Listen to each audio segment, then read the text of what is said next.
The inhabitants of the villages ceased. They ceased in Israel until that I, Deborah, arose, that I arose a mother in Israel.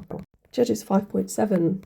And this passage is referring to the fact that they wouldn't fight until Deborah agreed to go with them. I think this was specifically Barak was the one who did the asking. And I just find that whole thing intriguing, that you would need a female to fight with you. This idea of a female warrior.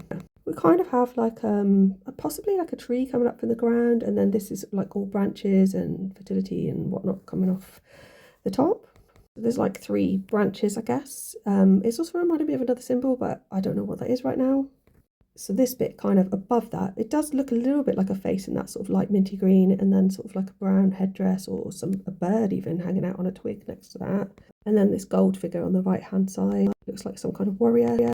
There's a face much further right here. Not quite sure if that's a creature or human-like face. And then in green and brown next to that, there's another sort of large head, which could be Deborah sort of saying, yeah, okay, I'll come.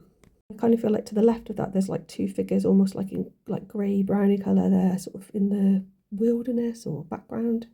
With kind of like this golden bit next to them on the left-hand side, which I really like, but I think at some points I can see a face in that turned to the side with like a Roman type headdress.